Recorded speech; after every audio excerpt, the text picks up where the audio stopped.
Hey guys, what's going on? This is Wrestlelamia, back with another episode. The news never stops and neither does Wrestlelamia. Join us now as Wrestlelamia looks at the wildest news stories and rumors you need to know, including Tony Khan talks Bray Wyatt and AEW, Brock Lesnar planning to crash 10th December SmackDown, is The Undertaker undergoing surgery, Taker reveals who should have broken the streak, controversial finish planned for Survivor Series, and more.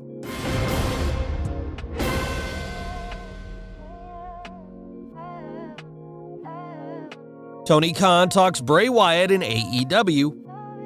Topping today's news is a rumor concerning The Fiend possibly appearing at AEW's Full Gear pay-per-view. Recent comments from AEW President Tony Khan have some fans speculating that Wyndham Rotunda, aka former WWE superstar Bray Wyatt, may be coming to AEW now that his non-compete clause has elapsed.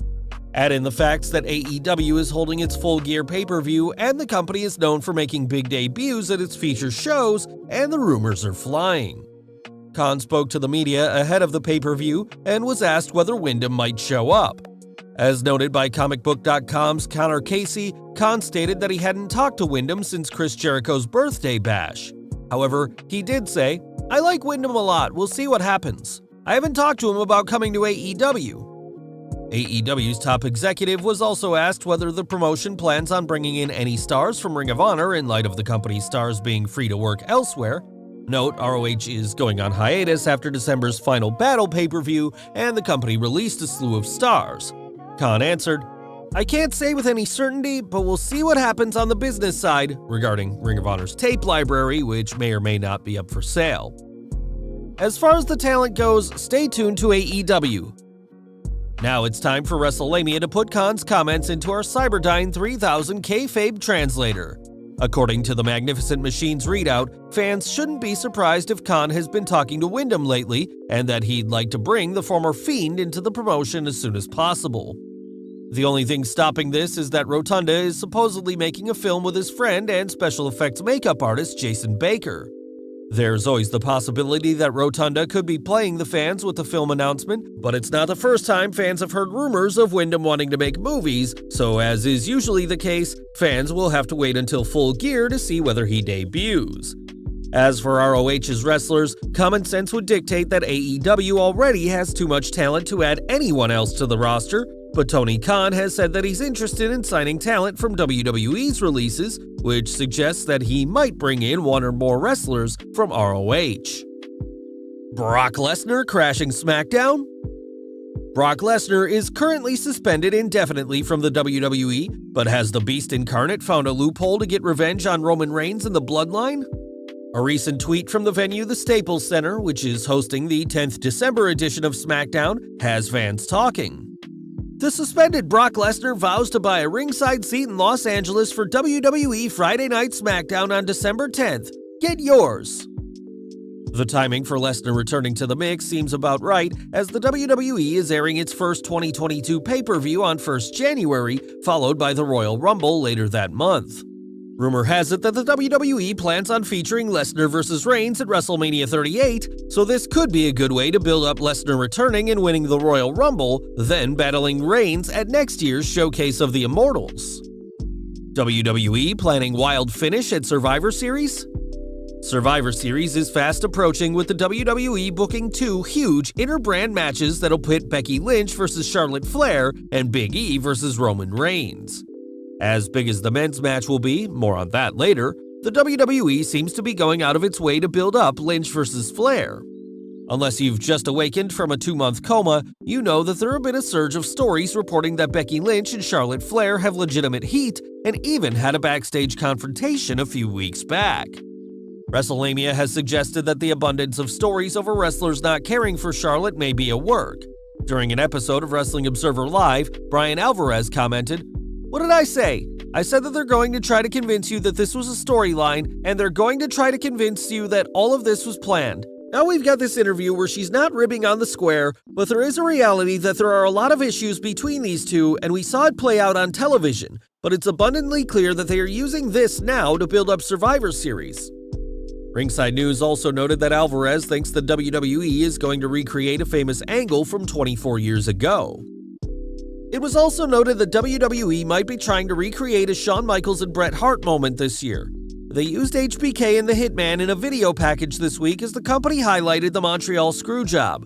The fact that they drove home the fact that you never know what might happen could open the door for another very controversial finish.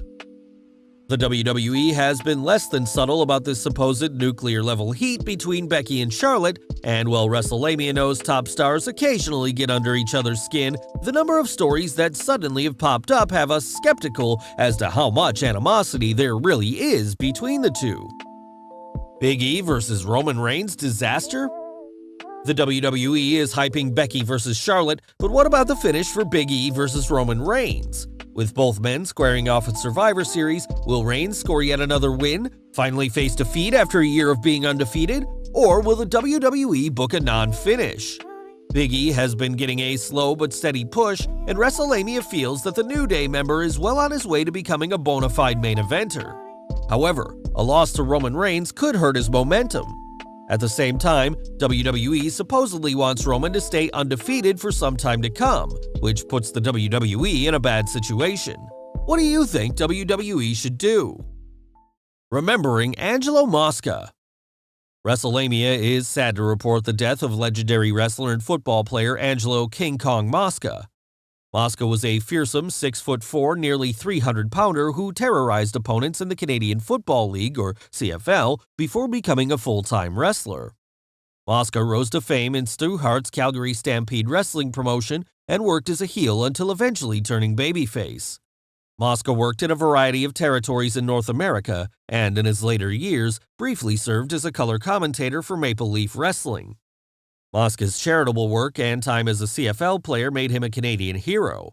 Angelo Mosca was 84 when he passed away on 6 November after a battle with dementia. Undertaker undergoing surgery? Wrestlelamia has some medical news concerning The Undertaker.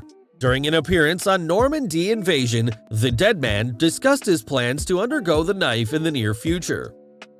Well, so I have both my hips or partial hip replacements already. I need a right knee, and so I have surgeries lined up. I gotta wait until hunting season's over.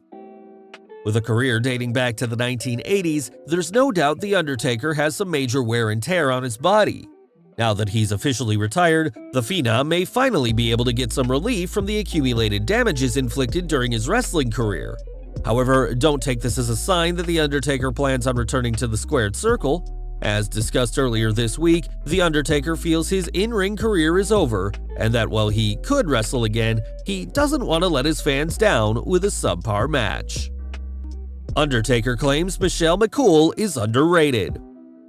The Undertaker is a household name due to his legendary run in the ring, but what about his wife, former WWE superstar Michelle McCool?